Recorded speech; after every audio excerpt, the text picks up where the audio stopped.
Music down. And here we are. So welcome to Wavecast episode 15. So this is going to be an interesting one today because we've got some interesting price action from Bitcoin. And I tend to focus on Bitcoin in these Wavecasts because that's all I have time to look at with everything I'm working on.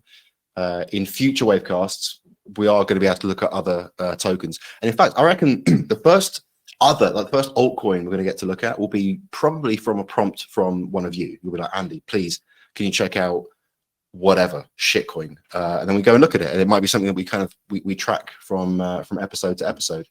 But for now, no one's made those requests that I can remember, so we're just focusing on Bitcoin.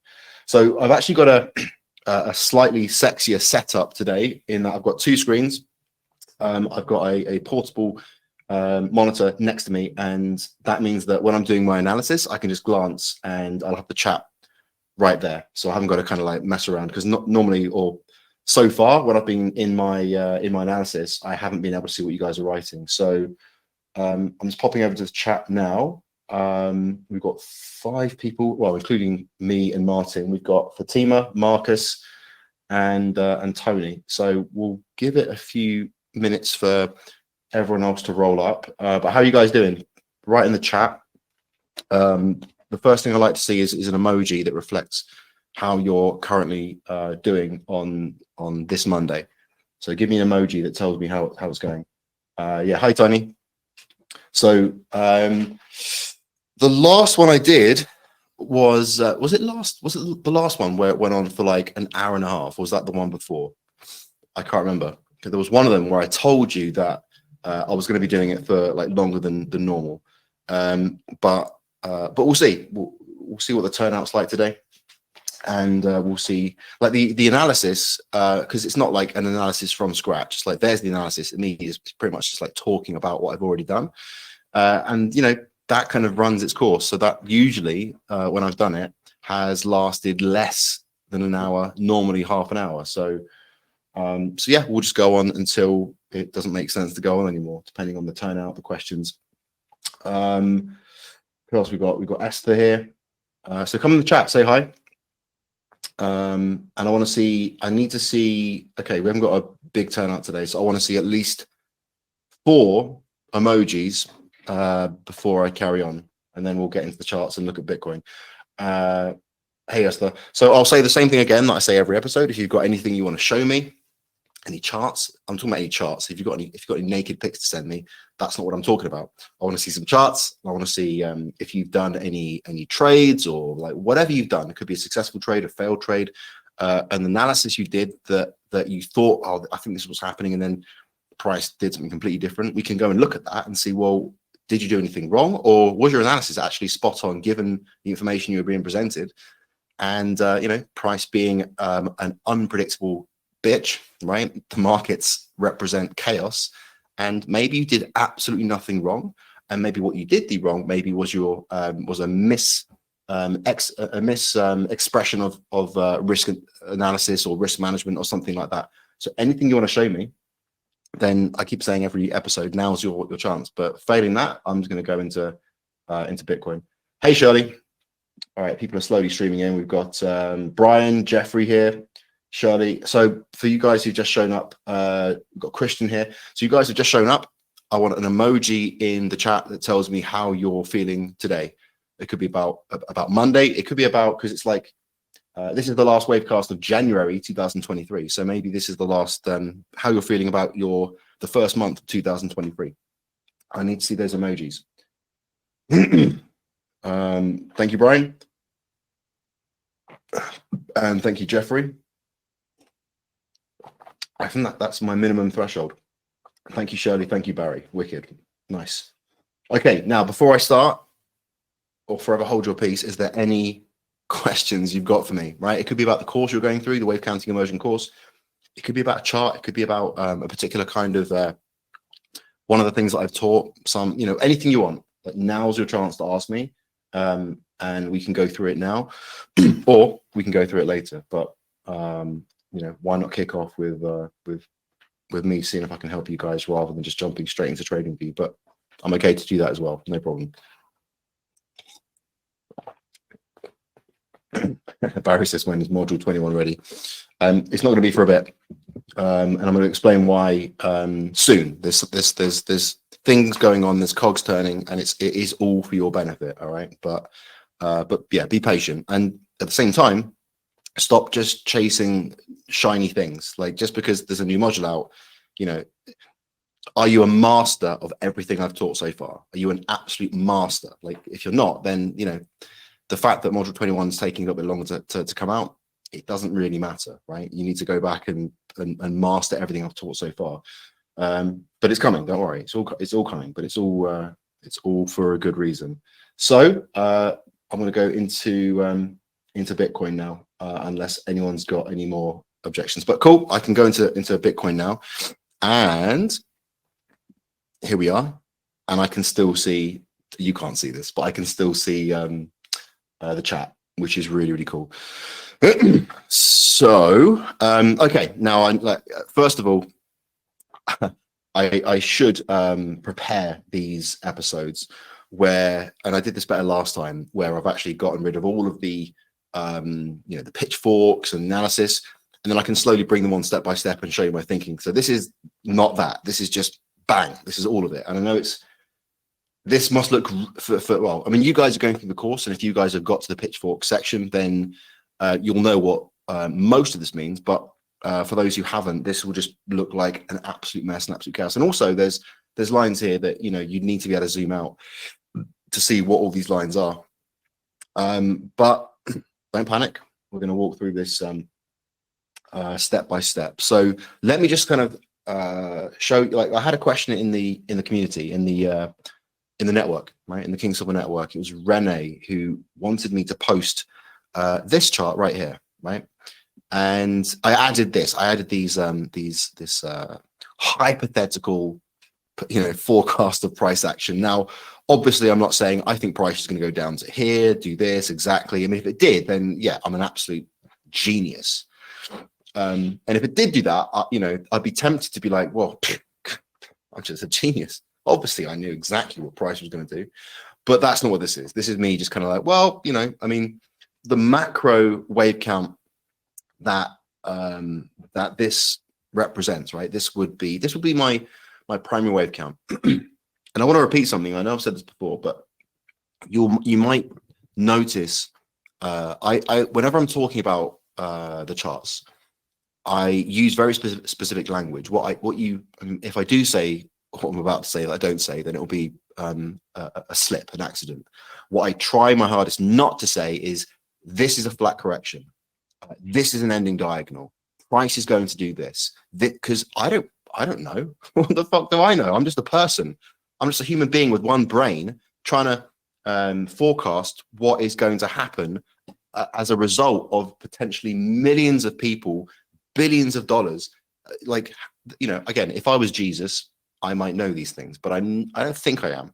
So all I can do is the best any analyst can do, which is look at the chart, look at whatever it is that particular analyst looks for, volume, momentum, in our case, in our community, crowd psychology, market geometry, and momentum, volume, divergence, all that sexy stuff. And then all of that stuff is all of that, and this is maybe one of the frustrations of people who don't understand what the end goal is here. If you think that all of that stuff is going to lead to you knowing what is going to happen, you're going to be forever frustrated. The best trader in the world doesn't know what's going to happen. What the best trader in the world does have is confidence in his ability to spot, to notice, and this is a trade setup, right? To notice a moment in time when there is a high, in his perception, a high probability trade opportunity where there is a good reward to risk ratio, and he thinks the price is likely to go in a certain direction. And if he's wrong, he stands to lose less than he stands to win. Ideally, the ratio is at least 3-1. And if you can only trade those instances, so it's like, I think this is really important for you to understand. Most of trading is you not knowing what's going on, just to different varying degrees, right? From having absolutely no idea to kind of like sort of a bit confused. That's most of the time, right? That's most of the time looking in the charts, not feeling that confidence. but then there'll be these like things will align, the planets will align, and they'll have these little moments, bang, where you don't know what's going to happen, but some confidence comes in, right? There's all kinds of confluence, and confluence, for those who don't know, means like compounding different sort of analysis vectors that kind of all coincide, where like this one would mean that there is a higher probability that, let's say, price is going to go up, and then also this different method of analysis also says the price is going to go up, maybe a third one or a fourth one. It kind of aligns, and there's your moment, there's your little window right there, and that's your potential trade setup. So most of the time you are not going to feel confident looking at the charts, and that's fine. That's when you're not trading during those times. Those are the times when you're just watching, you're doing your analysis, and you're just waiting. It's like a fisherman just waiting for that right moment. Maybe the fisherman's not the right analysis, because the fisherman just sits there, chills out, and the fish snags the line. But I'm sure there's like that. There's that famous Guinness advert of the surfers, and it starts about waiting. Right, here's to look for it on YouTube. Guinness surf advert. It starts with he waits. It's what he does. Tick follows tock follows tick follows tock. One of the best adverts ever made, by the way. But that's like trading. It's about waiting until you get that right moment. And I think one of the biggest things that messes up traders when you're getting into this is you're not trading in those moments of confidence. You're trying to trade when you're all confused, and you're just throwing bets, you're just gambling, lose, and that's not what it's about. You think that's what it's about, right? You might have watched some YouTubers or something, and you think that trading is about trading every up and down move. Now, I know there are scalpers who do that kind of thing. That's a different kind of thing to what I know and what I teach. I'm more of a swing trader. So those guys, they would use a completely different method that, if you want to do that kind of thing, and that's like very, very high intense stuff, then I would go to them to learn that. But when you're swing trading, you're looking for these much bigger moves, right? So rather than profits by 1,000 cuts, right? These little tiny moves. With swing trading, you're waiting and waiting. It's like instead of catching 1,000 tiny little fish, you're trying to catch a bloody whale. That's kind of what the swing trading. Now, the reason why I'm going off in a monologue here, sorry guys, but the reason why I just realized somebody's written a massive, Charlie's written an essay. I'll come back to you in a second, Charlie. The reason why I like swing trading is purely because of my lifestyle. I don't and can't be glued to a laptop all day, every day. I've got loads of other stuff I need to be doing. So for me, swing trading is ideal, because then once the trade's in, like as long as you've got your alarm set and your stop loss and everything else, then you can get on with other things. So that's why I have always loved swing trading. So big monologue there. And Charlie, you've written a massive essay. So hey, Haldor, good to see you. So Charlie, okay, I'm going to quickly go to Charlie. So Charlie says, hey, Andy, I need your help with something. This is the chart I'm analyzing. Okay, give me a bunch of links. Jesus. Okay. This is the chart I'm analyzing. The first link, it's the macro situation. And here is my first question. On charts like this, what's the best way to label them? Because I labeled it as 1, 2, 3, 4, 5. Primary impulse wave. But after what I saw you doing on the Ethereum chart on module 20.15, I'm considering that maybe this is just the 5th wave, and that labeling causes me confusion. Okay, well, let's load this up. So let me just if I click, just gonna grab that and stick that in my browser. So give me a second, guys. I don't know if I'm going to get through all of you've written. When I said show me something, you've gone a bit far there, and you've written some huge essays. Okay, so let's get the first chart up. Now, in order for me to show you guys my browser, I'm afraid at the moment I've got to quickly take you into my world, and it kind of looks funky. So there we go.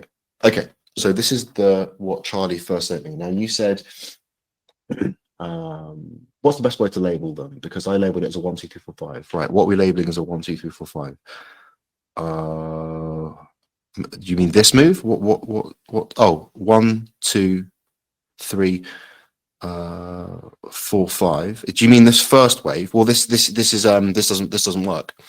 Why doesn't this work? Well, I don't know if this is what you want me to look at, but okay. Anyone else in the chat, tell me why, if this is 1 2 3 4 5, right? That means that completes a higher degree. In this case, this is the beginning of the entire chart. So that 1 2 3 4 5 is the lower degree of a higher degree, wave what? Or wave 1. Now, so if this is wave 1, what rule is being broken in this chart? If this is wave 1 here, 1 2 3 4 5. If this is wave 1, what rule is being broken? In the chat, let's see some action from you guys. What rule's being broken?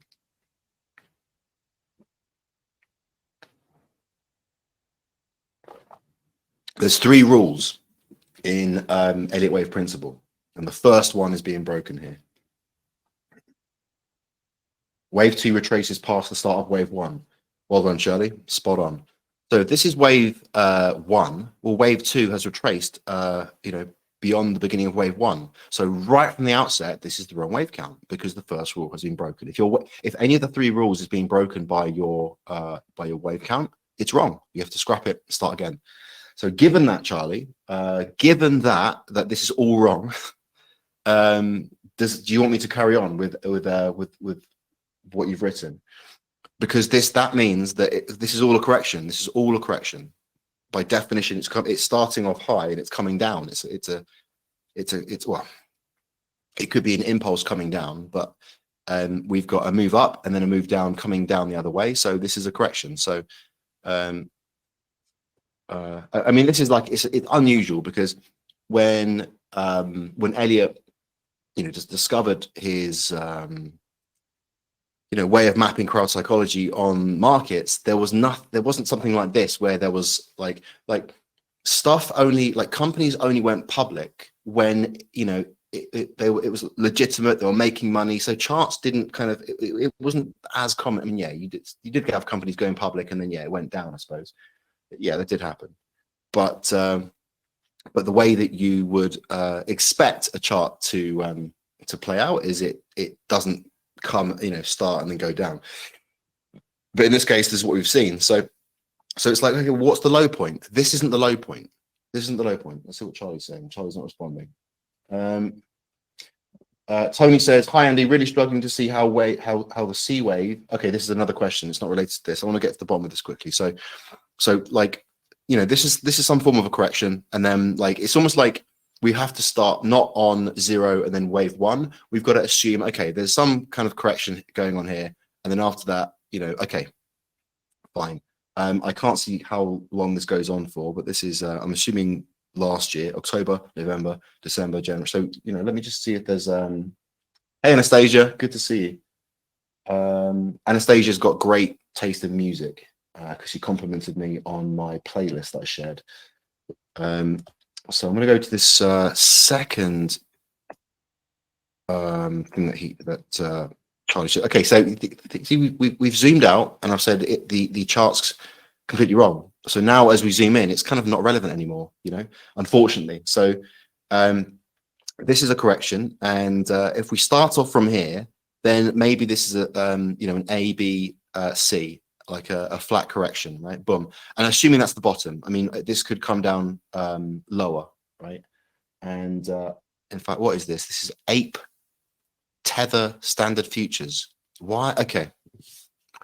Whenever you're doing analysis, I mean, if possible, if there is a spot market, always do your analysis on a spot market, because this is futures, right? And if you're trading on futures markets, the futures markets are independent of a spot market, and futures markets they have certain mechanisms where they attempt to encourage the activity on that futures exchange to closely mirror what is going on in spot. And so when you're doing your analysis, you should go to the source rather than taking seriously little tweaks and manipulation. Tweaks is the wrong word, like little quirks of just the buyers and sellers in that isolated market. Go to the source, like, because it's trying to mirror the spot market, the real stuff, the real juice. So But if it is like, again, ape, I think that's like an NFT style token. I'm not sure if it's like some kind of like futures, like there's like a decentralized futures exchange, and let's say there isn't a spot, for example, it's just here. Well, then fair enough. If you're trading something or analyzing something where there is no spot, it's just like a derivatives exchange, then fair enough. But if there is a spot, always make sure in TradingView that you are analyzing the spot and not the futures. Little tip there. But can I open this up in TradingView and have a look at it? So let me just quickly see if Charlie's responded.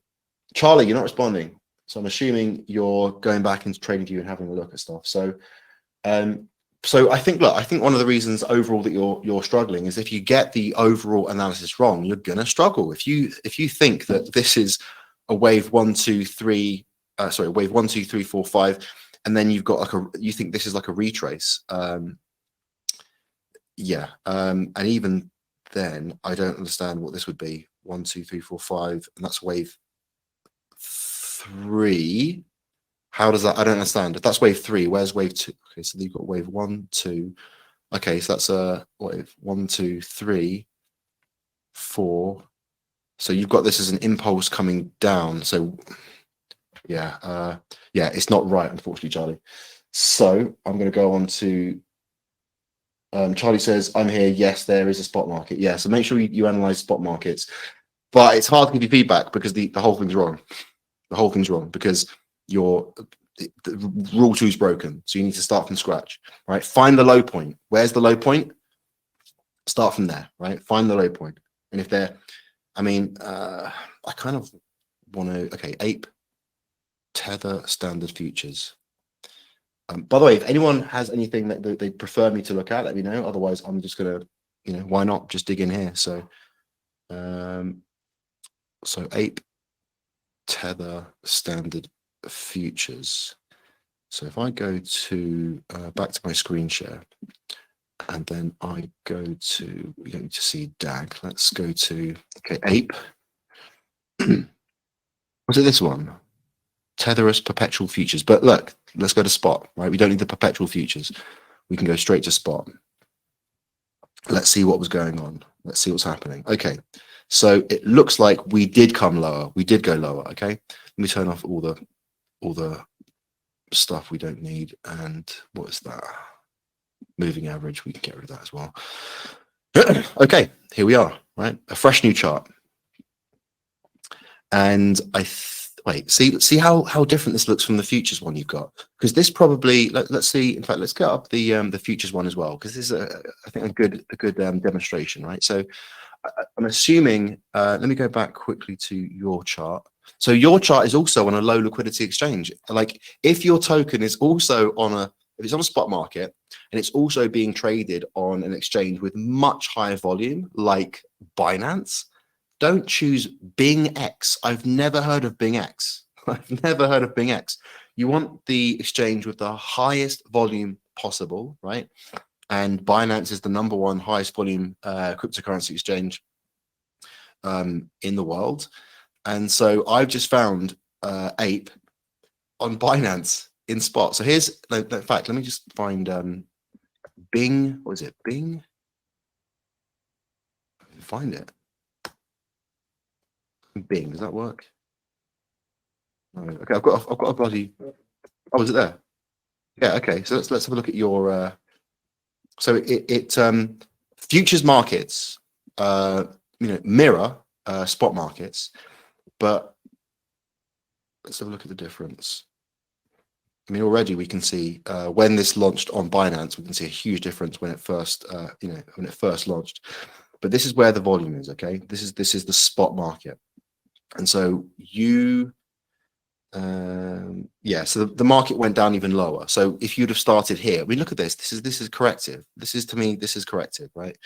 And then the price comes back down and it goes down even lower. Okay, and so this is now our low point that we'll be looking at. And so let's go to, this is the futures, and this is Binance, and the same thing. Price comes down lower. So this is now what we're looking at. This is where I'd start, right here. Yeah, that's where I'd start. And let's get our nice on balance volume. Pardon me. And here we are, right? So then I would start my wave count from here, and maybe again, I'm not looking at this, but maybe we've got a 1, 2, 3, 4, 5. That would make sense. The volume's up here, right? So we've got the potential wave 3 there. And this is the daily, right? So if we'd have to go into lower time frames to really confirm what I'm just doing. But this also feels really nice. A nice base channel. The third wave explodes out of the base channel, comes back, finds support in the base channel. We get a nice fifth, and then let's see this. Is this a nice retracement, which you'd expect for a first wave? Almost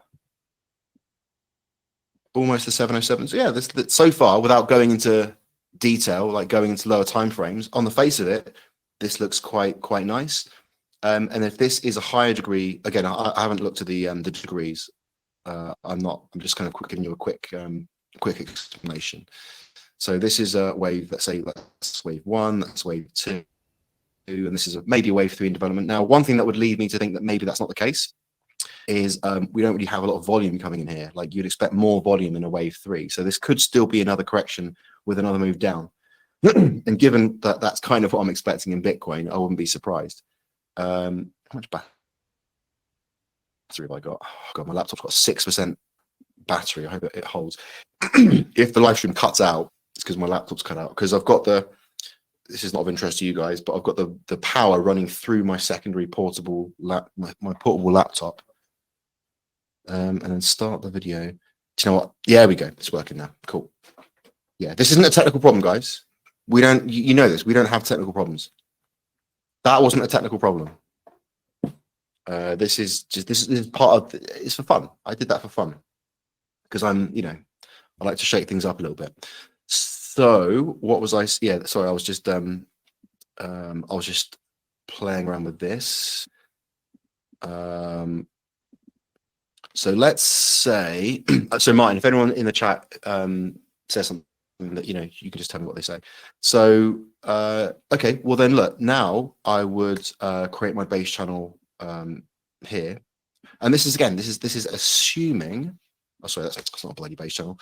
This is assuming that the sub degrees of these wave 1, 2, 3, 4, 5 also themselves because of the fractal nature of any wave principle also make sense, and I haven't gone down into lower time frames. But then assuming they do, then you create your next base channel, which is for the higher degree. And we've got price coming out of the base channel, but I'm not seeing a lot of volume. So I'd still be open to this being a correction. And so that's just like, that's kind of like how you start from scratch. So Charlie, I hope that helps. Okay, so I've gone back to the chat now so I can see. So let's have a look. So Tony says, hi, Andy. Really struggling to see how the C wave, intermediate waves 4 and 5 might play out as so flat at bottom and so close to the 5th wave running out of price. Oh, you shared a chart. Okay, cool. Let's have a look at that.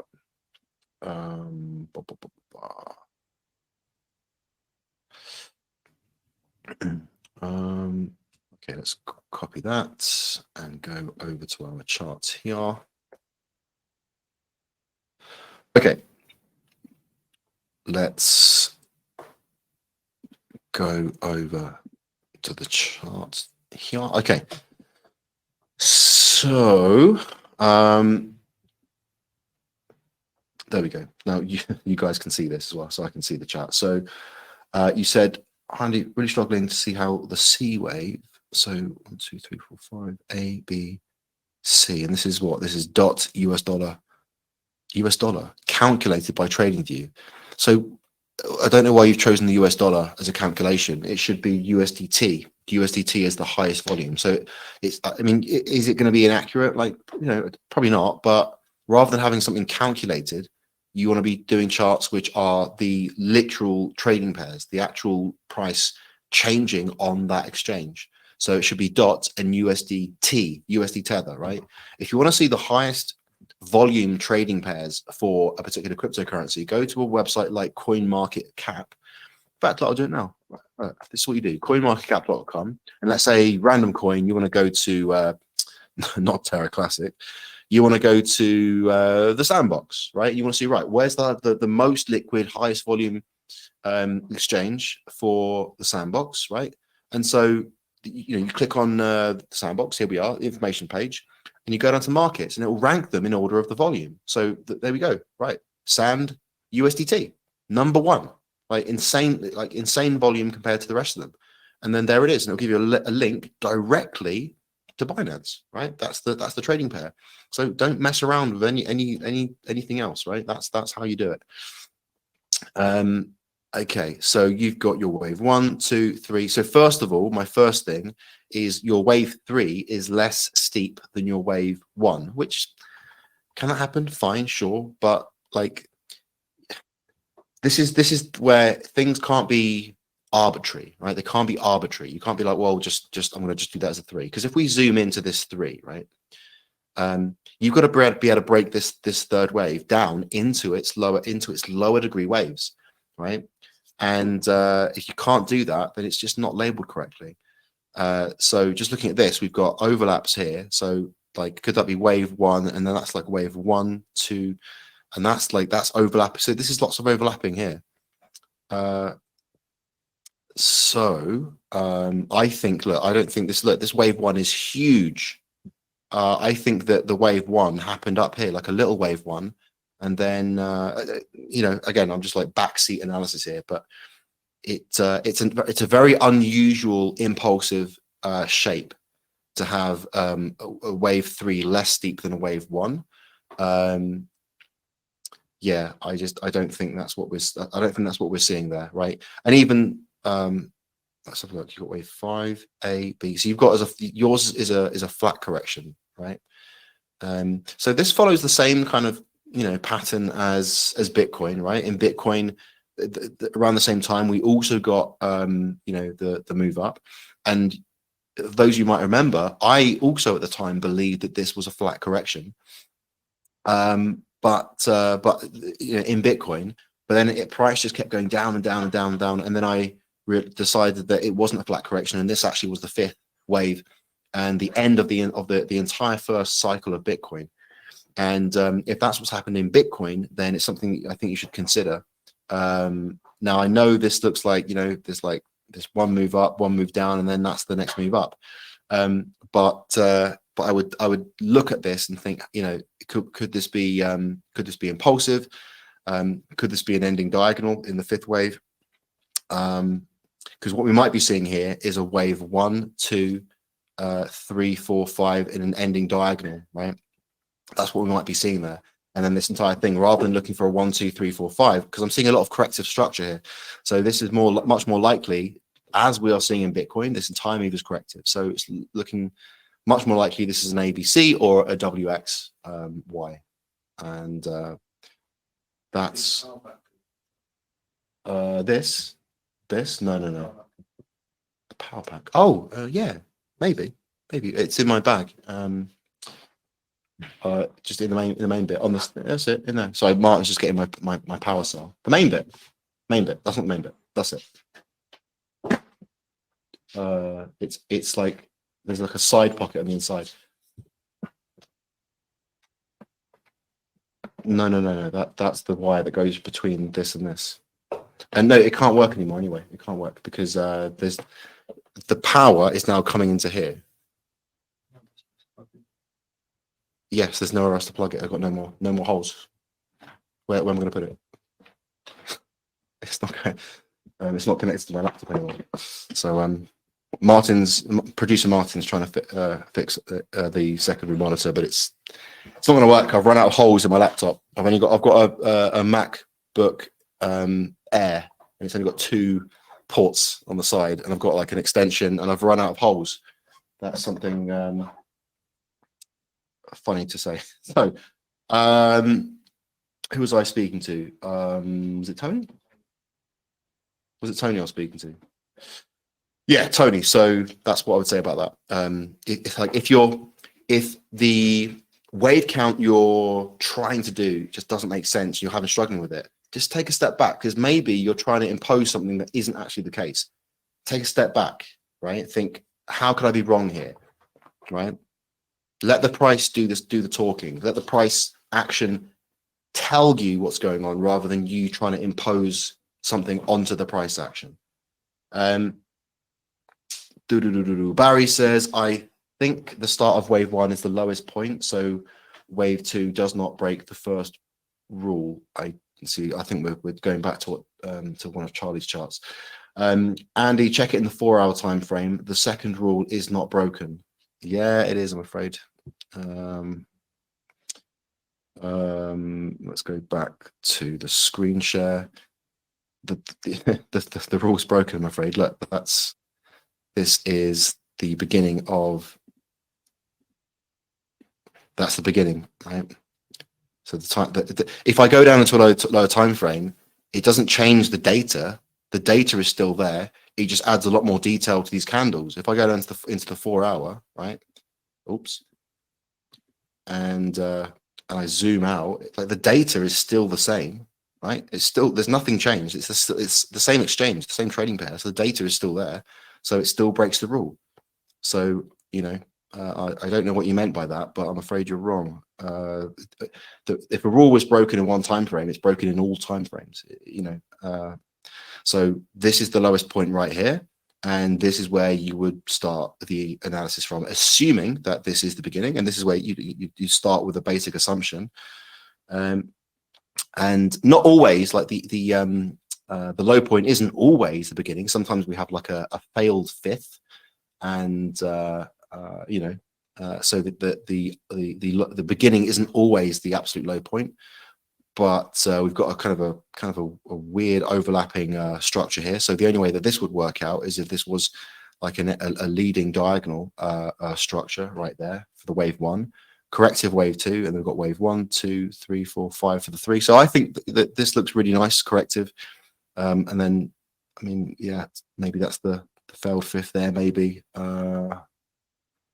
Something like that, but that's kind of my analysis there. And so far we've got a nice correction, nice deep correction for the wave 2, which is what you'd expect. So far so good.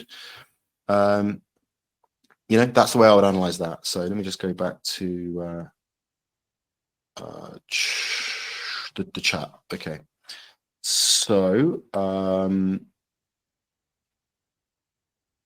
and Charlie says, oh, I see it, futures and spot are very different, are really different. Explains my confusion. Yeah. Yeah, so it just always make sure you do analysis on the spot market. Okay, so scrolling down the chat, Marcus says ghosted the machines. Yeah, I think no, because that makes it sound like there was a technical issue, and I said that there are no technical issues because everything we do works 100% of the time perfectly. So no, what happened before was on purpose. I was just keeping you guys on your toes. Tony says, Dole normally would always use USD or USDT pair. You always use USDT. You always use whatever is the highest volume, highest liquidity trading pair. You can find that in CoinMarketCap. All right. Thanks for your feedback, Andy. Oh, not sure how it sneaks in. Yeah, you know, just a misstep. Charlie says, but I'm starting from the lowest point. How could I consider it? No, you're not, Charlie. You're not. In the chart you showed me, you were starting from down, like it was a daily, but either way, it doesn't matter. You were starting from here, right? You were starting from here. The lowest point is here. I think that's right. Or were you starting? God, where are we starting from? Let me get your screenshot again. Copy that. And I'm back. Sorry about that. I actually left the screen that I was supposed to, that I'm actually streaming on. Okay, so this is going to get smoother over time. There'll be smoother ways to do these little transitions. So over to here and then over to here. Okay. and then I can, oh, where's the chat gone? There we go.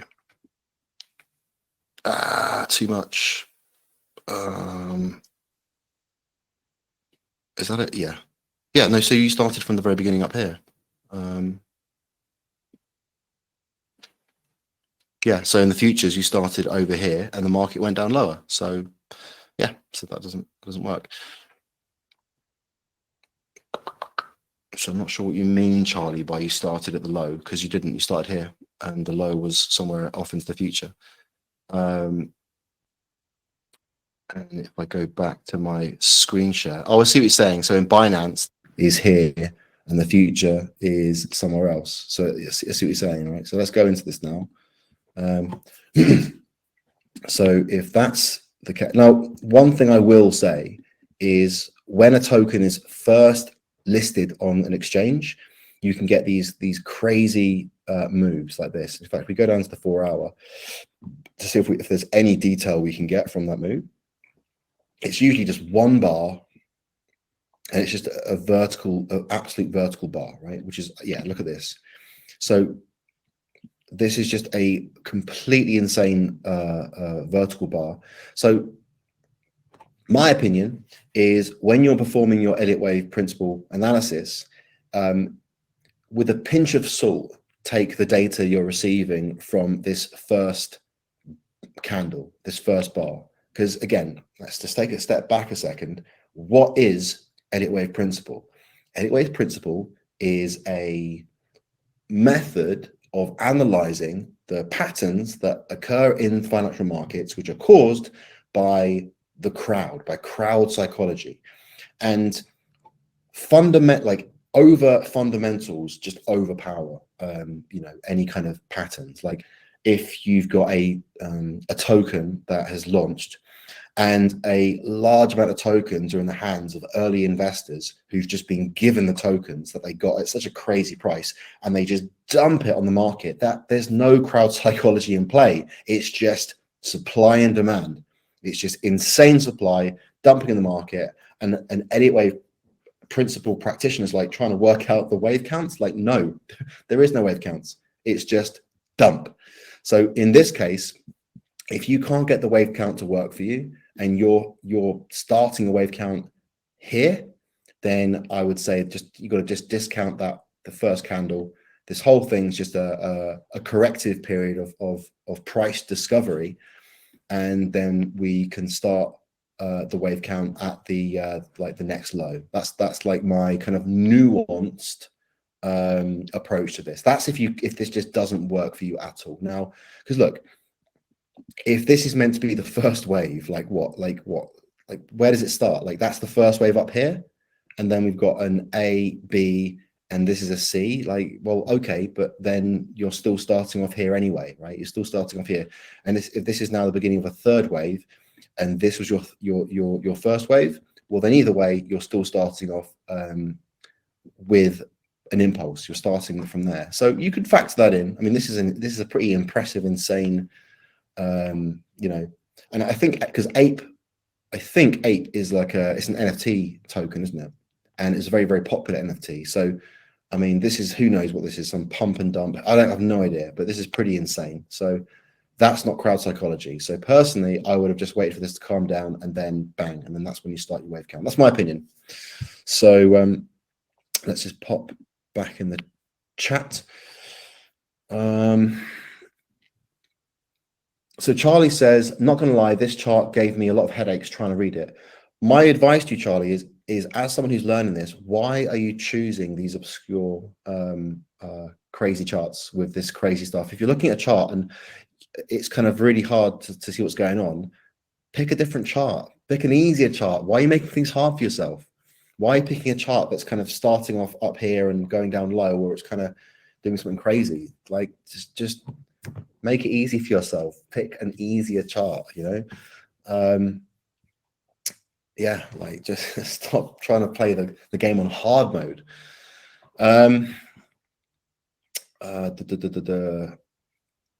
Oh, Barry says we're talking about the chart from Charles. So what were you saying, Barry? Barry was saying, I'm just scrolling up. I think the start of wave 1 is the lowest point, so wave 2 does not break the first rule. Yeah, correct. So as a default starting point, you start with the lowest point. Now it's not always the lowest point, because sometimes you've got a failed fifth in the prior impulse within the prior correction, and then that means that the lowest point is actually the third wave rather than the fifth wave. But other than that, typically, yes, the lowest point is the beginning, or the highest point is the beginning if you're tracking the beginning of a bear cycle. Charlie says, I'm meaning from the new charts. Funny facts with the analysis, I thought I made a ton of profit from my simulated account. Yeah, look, a broken clock is right twice a day. You've heard that before. So, I mean, congratulations. But look, you can have, and as I've even demonstrated with the wave counts that I've been doing over the last few months, your wave count can be wrong, but within like the grander, the macro of your wave count can be wrong, but within that, what ultimately ends up being an incorrect wave count, you can still find profitable trading opportunities, because it's very clear that this, I'm just like, imagine, right, that this is a correction, classic correction, and then this is an impulse, and you're kind of thinking, well, if that's a correction and that's an impulse, then it looks like that this is this, and then like it's a tradable opportunity. Let's say you make some profit, and then later you realize that yes, that's a correction and that's an impulse, but it's not the high degree you thought it was. Like that impulse and that correction was actually something else that you labeled incorrectly, but you still managed to identify this little moment in time where you did identify a high or a higher probability price direction, even though later on it turns out that your wave count was wrong. So it's still fine. Barry says, interesting analysis, commenting on start of any launch is not reflective of crowd psychology. Interesting thought, not analysis. Yeah, look, you've got to use the appropriate analysis methodology in the right market at the right time. And any wave principle doesn't work if there's not enough liquidity and the tokens are not distributed to enough people, so you get the crowd psychology effect causing those patterns. If I create a token called Andy token, right, and I give you guys a few of the tokens, but I've got 95% of all the tokens, I can make the price do whatever I want. I can make it make dick shapes, right? I'll just constantly just do dick shapes, just non-stop dick shapes for months. In fact, I'd call it dick coin, and I would make it just do dick shapes all day, every day, and I'd make it do dick shapes at every fractal level. So if you go down into lower time frames, there'll be little dicks, and then go into higher time frames, it'll be even bigger dicks. And try and do your Elliott wave analysis on my dick charts. You can try. You can say it's a big long triple combo, right? Every dick is a correction. It's correction, dicks forever. So in that instance, somebody would come along and they would come up with the dick wave principle, right? The dick wave principle, because they would go, hang on a second, these are all dicks. And they would, you could actually trade against me, because but maybe there's different types of dicks, different sizes of dicks, and maybe I make those dicks different sizes based on the seasons, or whether I'm based on the moon cycles. And then someone would work me out. They'd work out the dick method, and they'd be able to trade it, and they'd teach it, like the dick wave principle. So anyway, I'm being silly, but you get the idea. Any wave principle wouldn't work in that situation, but the dick method would. Because that's what price is doing. Price is responding to what? To me, right? It's like the Andy's dirty mind method, right? It's responding. I'm the one causing the price to do certain things. So if you're going back to being serious, if you're trading a market that is being primarily moved by people who have a huge amount of tokens, it's not Elliott wave anymore. It's not, right? It's purely fundamentals. So anyway, that's that's my little dick wave monologue there. So let's go back to. I haven't even looked at Bitcoin yet. I got carried away just kind of answering you guys' questions. Okay, so so Brian, I'll answer your question last, and then I'll pop in and show you Bitcoin. So Brian says, Andy, how long are your holds on swing trades? That's question one. Question two, what market conditions do you need to see to get in? Nasdaq 100 going up? Question mark. Three. No, I don't look at any of that stuff. I'm like a purist. I just look at Bitcoin, right? Three, how close do you set your stop loss, and what time frames do you look at for your swing trades? I think we're close to hit bottom. Would you consider not doing a stop loss? Would you consider not doing a stop loss on long swings at this point? If you remember back from, oh God, was it module? I think it was module 4, and I talked about the 4 types of traders, right? You've got your scalper, your swing scalper, day trader, swing trader, and then position trader. The more long-term your trading is, generally, because your risk reward ratio is going to be so much, like your reward is going to be so much greater, you can afford to have a much more looser stop loss. You can give the price more room to breathe. But again, don't confuse investing with trading. Investing, there's no stop loss. Why? Because when you invest, you're investing because of the fundamentals. You might look for a good entry with technicals, right? That's actually that's actually the how it usually works. You invest in something because you believe in it, right? Could be you believe in the team, the direction, the problem they're trying to solve, the market they're addressing is thriving market or whatever. Let's say it's an AI token. Let's say ChatGTP. Let's say they come up with a token somehow, right? You think, oh my God, AI is going to take over the world. You invest because of that, because of your fundamental analysis. You believe in the token, and you don't. Why would you set stop loss? Because then you risk yourself getting stopped out, and then it goes to the moon. No, because you're investing in it because you think it's going to go to the moon. Like if you bought Bitcoin at $600, I bought my first Bitcoin at $600. Let's say you bought Bitcoin at $600, and you got stopped out at 500, right? Wouldn't you feel like a right tit now? Because why did you buy Bitcoin when it was $600 as an investor? Because you saw this technology and you thought, man, this is going to be huge. Then why do you set a stop loss and risk yourself getting out of that investment? So don't confuse investing and trading. They're completely different. If you're trading, then yeah, you need to set your stop loss.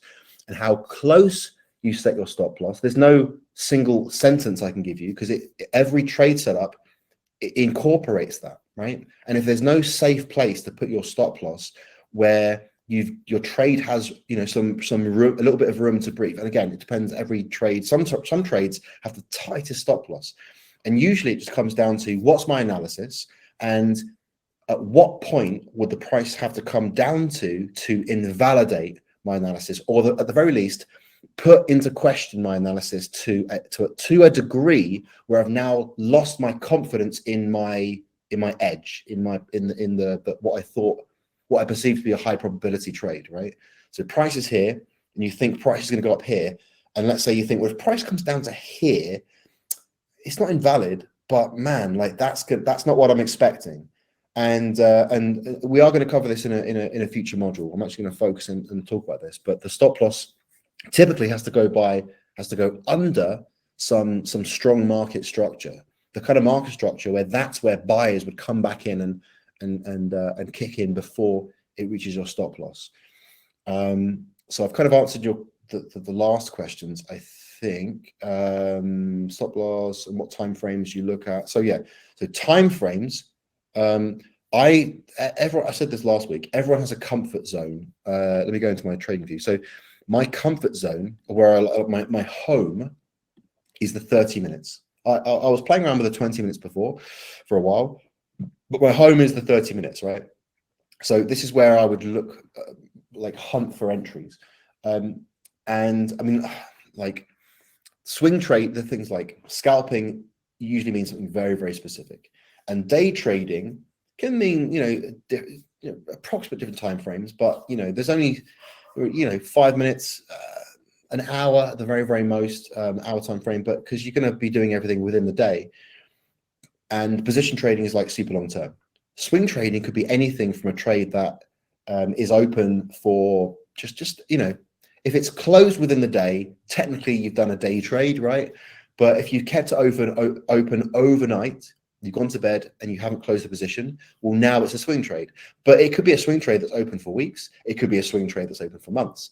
Now, some people might call a swing trade open for months as a position trade, but I see position trading as like if you buy Bitcoin and you hold for years, that's a position trade. And really, a position trade for me is if you're trading because of fundamentals, it's a position trade. I'm opening a position in this, and I'm sticking with it because I believe in the project. I consider that a position trade personally.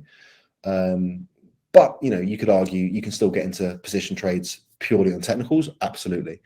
But swing trades could be anything. So it's hard for me to give you an answer because it's going to be different for everybody else.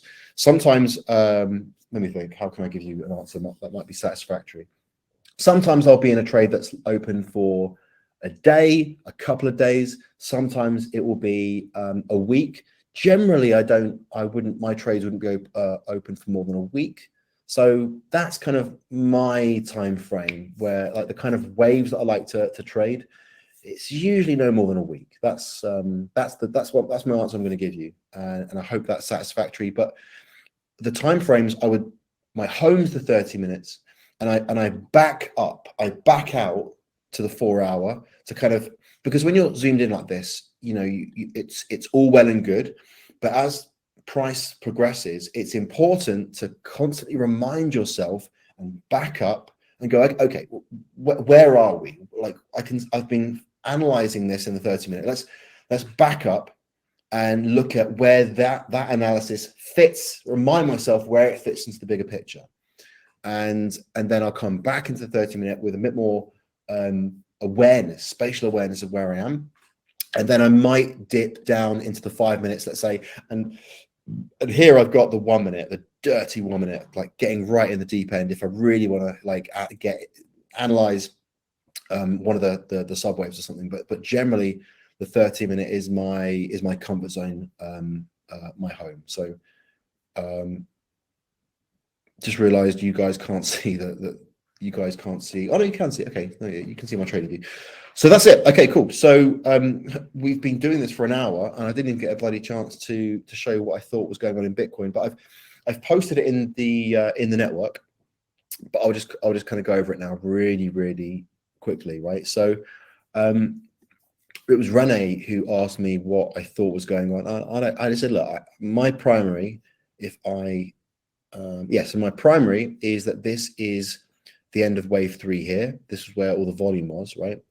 And this is all the fourth wave correction. All of this is all the fourth wave correction. And we've got an A and a B, and then the C is impulsive. We've got correction, impulsive. And the B wave has come down past the beginning of the A, which is what you see in a flat correction. And in this case, it's gone down further than the B, further than the start of the A, which is either a running flat or an expanding flat. So if this plays out, the way that I've set out here, and this stops before we get to this red line here, I've labeled this as the lower high, then I would see this as a running flat, and then we would expect an impulse to take us sharply down. People are going to panic, lose their shit, and come down into these areas here. And these Fibonacci levels here are interesting. This gray one is this level right here, which is about 12,200. Is that's the C wave as 100% of the A wave, right? So this is the A wave, the B wave, and then this is the C wave. So that level I just labeled over here would be that the C wave is 100% the length of this A wave. And that's interesting that that's at about $12,000, and slightly above that, that's the trend-based Fibonacci, where we've got this wave 1, 2, 3. So the trend-based has come down to measure from the 0 point of the beginning of the C wave to the third wave, and then the third click is where I've anticipated the fourth, let's say the end of the fourth wave here, and that's what's placed this over here like this. But if we get the fourth wave coming up higher, you can see higher or lower, you can see that moving. So interesting if this if this plays out, we do get a fourth wave correction and we get one more push up in the fifth wave, and it stops lower than I'm anticipating, let me just do that just for shits and giggles. And then we zoom in to see the results of my handiwork. We can see that both the trend-based Fibonacci estimate for the completion of wave 5 and the exact length of wave C relative to wave A, they both converge on the 12,200 price level. Now, if price does come back to about 12,200, then I am a genius. Thank you very much. You can all worship me. And if it doesn't go down to that level, then hey man, who knows? No one knows what's going to happen. Not me, not anyone. So whatever happens, I turn out fine. So yeah, that's what that's my primary. And again, we'll keep seeing what's happening. Very, very soon, if I am right, although I don't really think about things about being right or wrong, I'm just responding to what I'm seeing in the price at the moment. But if this is going to play out like this, then very soon we are going to get a final push up, and that will be the end of the ending diagonal, and then we get a pretty nice correction down about, what's that, 10-15%. If we do go up here, then that's going to be that's going to be about 10% or so. And then we'll get one more push up, and then we've got the catastrophic capitulation, which will cause everyone to think that Bitcoin is dead, crypto is dead, it's all a scam, blah, blah, blah, blah, blah. But saying that, it's always important to play devil's advocate against yourself. And it's like, okay, well, what if I'm wrong? Is there a wave count we could do where this is the end? This is the end of the C wave, right? This is the end. That's not my primary, because it doesn't seem the most likely, given that this is corrective, right? I can't get an impulse down from this. So if this is, could you make an ending diagonal out of this? I mean, really forcing it. I cannot create a wave count. Well, I could. You could have like you could have a W X and a tiny little Y, perhaps, or you could have that's a wave. You could say that's wave 4, and this is wave 1, 2, 3, and then a little 5, like a 4, and then a failed fifth there, a failed fifth. And then now this is the beginning of the next impulse. So if my primary is incorrect and this is the beginning of the next cycle, then I think there's actually quite an easy way to see if that's the case, right? If this is an impulse upwards, like a wave 1, what follows wave 1? Wave 2. Wave 2 is corrective. Wave 2 is a deep correction, typically, especially I would imagine a deep correction as the first wave of the next cycle. So if this is indeed the beginning of the next cycle, we would expect either way. That's the thing. Either way, we're expecting a move back down. But if my first primary wave count is correct, we would get an impulse structure down, and you'd be able to track that with the Kennedy's channeling technique, base channel, etc. We get impulse down. Whereas if this is the beginning of the next cycle, we're going to get a correction down, whether it's an ABC or a WXY, whatever. We're going to get a correction down. So that's going to be the main way we're going to get a good old clue as to what is going on. So, all right, let's wrap it up. That's we've been doing it for over an hour now. So that's it. All finished. Episode 15. So I repeat. If Bitcoin does what I'm predicting, I'm a genius. If Bitcoin doesn't do what I'm predicting, then of course it didn't, because no one knows what's going to happen. So win-win for me. Cool. Now we're going to wrap up. I want your emoji that shows me how you felt about today's webcast, or if you want your projections, how you're feeling about about February that's coming. February is going to be an interesting month for me. I'm turning 40 next month. In a couple of weeks, I'm turning 40. Now, I know I look 22, but yeah, it's going to be an interesting month for me. I'm going to be making that transition into my wise 40s very, very soon. So yeah, so cheers, Haldor, cheers, Marcus, cheers, Kaz, cheers, Barry, cheers, Renee, cheers, Gorick.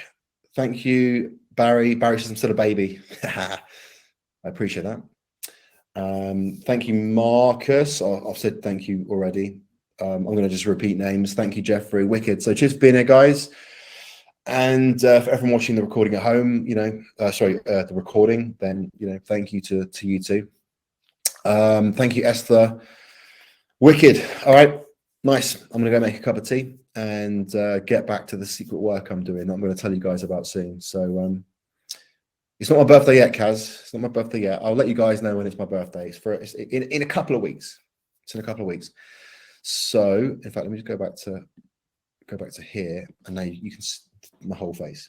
So, yeah. So it's not my birthday for a couple of weeks, and I'll let you guys know when it is my birthday. If I haven't looked at the calendar, if my birthday is on the day that we're meant to be doing a Wavecast, I won't be doing a Wavecast. I'll be out with my mates having a drink. But if that's the case, I'll let you know on the next Wavecast. So yeah, thanks for being here. Cheers, guys. I appreciate you, and I will see you in the community and in the next Wavecast. See you later.